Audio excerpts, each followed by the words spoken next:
12월 4일 목요일 복음 이끄는 일상 시작하겠습니다. 오늘 제목은 건강한 독신과 결혼을 추구하라라는 제목입니다.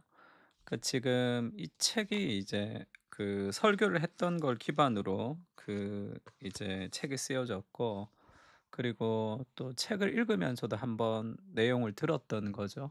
그래서 어떤 의미에서는 더 좋습니다. 우리가 알고 있는 것, 그리고 우리가 들었던 것을 정말로 마음에 깊이 새기도록 함께 기도할 수 있는 거죠. 잘 잊어버렸던 거. 저도 다시 보면서 이게 좋더라고요. '아, 이런 얘기를 내가 했었지. 그리고 그것을 정말 삶으로 실천하고 있는가.' 그렇게 좀 돌아볼 수 있어서 좋은 것 같아요. 가정의 달이나 명절에 독신 남녀들이 유독 힘들어하죠. 왜냐하면 추석 같은 데 가면 이 결혼은 어떻게 되는, 뭐 사귀는 사람이 있나, 마치 그것이 없으면 잘못된 것처럼 그렇게 생각하는 경향이 있습니다. 결혼하지 않고 이 노처녀 노총각이 되는 것 자체가 무언가 잘못된 문제가 있는 것처럼 그렇게 생각을 하는 경향이 있는데, 그것은 유교의 문화지 성경은 그렇게 얘기하지 않습니다. 그런데 너무 이렇게 신경 쓰지 않는 것도 괜찮아요. 그렇게 말하는 것도 별로 건강하지도 않습니다. 성경은 독신도 하나님 앞에서 건강한 삶의 형태, 완전한 삶의 형태라고 말하고, 우리 신앙의 모범이 되는 예수님도, 사도 바울도 모두 독신의 삶을 살았습니다. 예수님, 바울 다 결혼하지 않았죠. 그러나 하나님 앞에 온전한 삶의 모델이 된 거예요. 오늘날의 문화는 결혼을 반드시 해야 한다는 우상으로 삼는 사람도 있고, 독신이 결혼보다 좋다 이렇게 생각하는 사람들도 많습니다. 우리 부모님이 가정이 별로 건강하지 않았다면 내가 이렇게 막 건강한 가정을 꿈꾸거나 그러지 않을 수도 있겠죠. 둘 다 자신의 감정일 뿐이죠. 자신의 판단일 뿐입니다. 현대 사회에서는 결혼보다 개인의 독립성을 최고의 자리에 앉혀 놓기 때문에, 결혼을 해도 개인의 독립성이 희생될 때 굉장히 분노하거나 힘들어하는 사람들도 있죠. 그리고 개인의 독립성 때문에 결혼을 미루거나 결혼하지 않거나 아이를 잘 낳지 않거나 그런 경향도 있습니다. 오늘날 우리에게는 건강한 가정의 모델도 필요하고, 그리고 건강한 독신의 모델도 필요한 거죠. 독신은 하나님 앞에 완전한 삶의 형태임을 기억하면서, 독신을 외로움의 시간이 아니라 하나님과 공동체를 섬기는 충만한 시간으로 삼아야 합니다. 제가 청년부 할 때도 모든 대화의 끝은 깔때기라 그러죠. 남녀의 연애나 결혼으로 끝나는 경우가 있습니다. 저는 별로 좋아하지 않아요. 결혼 그렇게 중요하지 않습니다. 인생을 하나님 앞에 살아가는 것이 우선이에요. 그렇지 않으면 결혼을 해도 결혼을 하지 않아도 아무런 영향이 없어요, 삶에. 결혼을 하면 결혼 때문에 힘들고, 결혼하지 않으면 결혼하지 않는 것 때문에 힘든 거예요. 그의 삶의 외로움을 결혼이라는 것으로 해결할 수는 없습니다. 그러면 잘못된 더 오래 돌아가야 돼. 하나님 앞에 정말 오래 돌아와야 됩니다. 그래서 어떤 외로움 가운데 신앙생활을 열심히 하다가 결혼하면 신앙생활 잘 하지 않는 사람도 있습니다. 그러면 그의 신앙생활에 무엇을 채우기 위해 했던 거죠, 하나님보다. 그리고 뭐 직장을 열심히 직장을 가면서 또 청년 때는 열심히 하다가 안 하는 사람도 있고, 아이를 탁 낳으면서 아이를 키우면서 신앙생활에 돌변하는 사람들도 있습니다. 그가 여러 가지 다른 우상들의 다른 어떤 정서를 채우기 위한 마음이 더 컸다는 거죠. 신앙보다 신념이 더 컸다는 겁니다. 그러면 결혼해서 아이를 키우는 거, 그리고 직장에 취직하는 거, 그리고 연애를 하는 거, 결혼하는 것이 한 10년 20 년을 빙빙 돌게 해요, 신앙생활 하지 못하게. 그러다가 '아, 이것이 아니구나.'라고 돌아올 때는 많은 나이를 먹고 돌아오는, 그렇게 안타깝게 되는 경향이 엄청나게 많습니다. 그래서 난 교회에서 소그룹 할 때 뭐 연애하고 뭐 하고 그렇게 깔깔깔 웃고 별로 좋아하지 않아요. 그렇게 중요하지 않습니다. 하나님 앞에 홀로 살아가면, 그러면 결혼 때에 결혼을 하면 되고, 결혼하지 않으면 독신으로 살면 되잖아요. 그래서 홀로 고독 속에서 하나님과 교제하며, 외로움의 시간이 아니라 충만한 시간으로 삼아야 되는 거예요. 그래서 건강한 가정도 건강한 독신의 삶에서 나옵니다. 독신을 건강하게 보내지 못한 사람은 건강한 가정을 이룰 수가 없죠. 그거는 뭐 당연한 거 아니겠습니까? 홀로 있는 고독 속에서 하나님과 교제하며 그리스도를 연인과 배우자로 삼는 사람이 더 건강한 독신과 건강한 결혼 생활을 할 수 있습니다. 하나님을 가장 사랑하고 그리스도를 내 연인으로, 그러면 내가 연애하지 않는 것에 대해서 막 그렇게 힘들거나 그렇게 좌절하지도 않습니다. 그리고 그리스도를 내 배우자로 삼을 때 우리 배우자의 연약함 때문에 너무 흔들리지 않는 삶을 살아갈 수가 있는 거죠. 하나님보다 더 사랑하는 대상이 있으면 그것이 우리를 다 노예로 삼습니다. 고린도전서도 결혼하지 않는 자도 잘하거니와 결혼하지 아니하는 자는 더 잘하는 것이라, 이건 결혼하지 않는 게 더 낫다는 뜻이 아니라 지금 결혼하지 않아도 된다는 그런 의미로 지금 바울이 얘기하고 있습니다.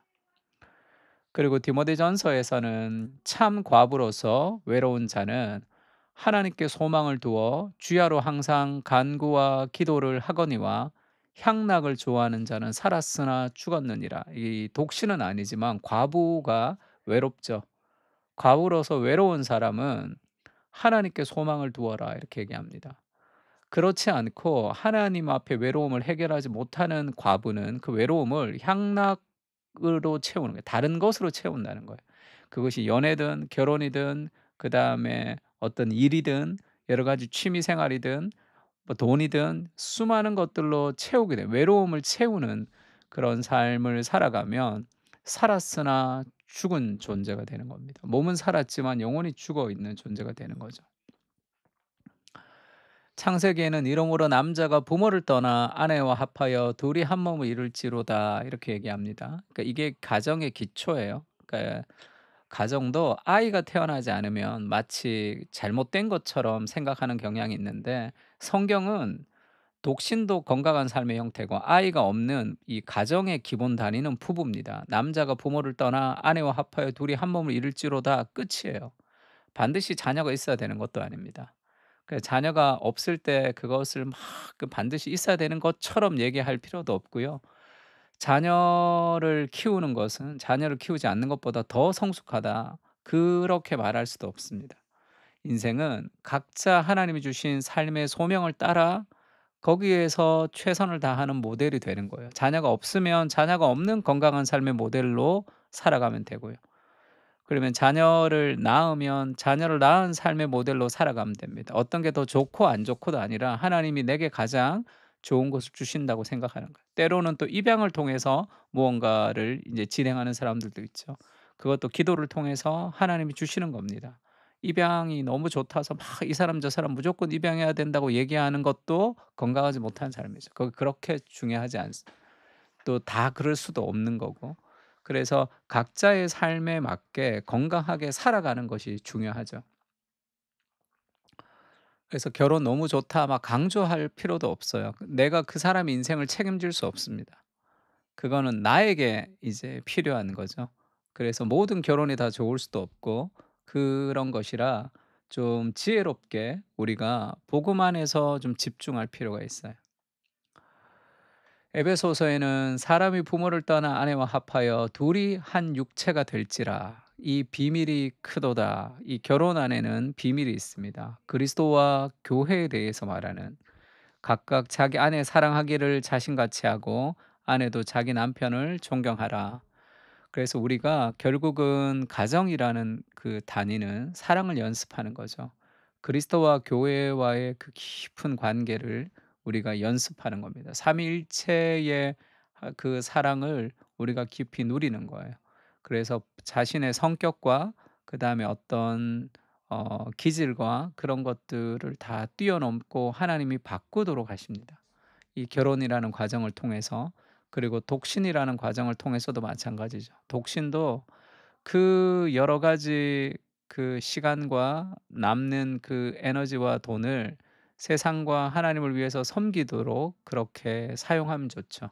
그 안에는 무조건 자기 계발을 해야 된다는 것으로 막 그렇게 시간과 돈과 에너지를 많이 자기에게만 투자하는 사람들도 있습니다. 건강하지 못한 그런 삶의 방식이 될 때도 많죠. 그리스도를 연인과 배우자로 삼는 것, 이것이 첫 번째입니다. 그렇게 되면 나머지 것은 다 얼라이먼트가 되는 거예요. 다 질서가 잡힙니다. 그러면 내가 불안과 두려움과 그다음에 그런 외로움으로 살아가는 것이 아니라 충만함으로 살아가거든요. 결혼을 해도 외로움, 외로운 겁니다. 그건 채워질 수 없어요. 하나님으로 채울 수밖에 없는 마음의 공간은 배우자가 있어도 없어도 채울 수가 없습니다. 그래서 그리스도를 연인과 배우자로 삼게 하시고 하나님을 가장 사랑하게 하옵소서. 그래서 배우자를 용납하며 살아가게 하시고 가장 큰 사랑을 누린 사람으로 은혜를 베풀게 하여 주시옵소서. 그리스도와 교회 안에 있는 사랑을, 삼위일체 안에 있는 그 사랑을 부어 주셔서 그 사랑으로 사람들을 사랑하게 하옵소서. 아멘. 하나님, 우리의 독신 위에, 그리고 우리의 결혼 위에, 우리의 가정 안에 그리스도를 가장 사랑하는 그런 은혜를 허락해 달라고 같이 한번 기도했으면 좋겠습니다. 다 같이 기도하겠습니다.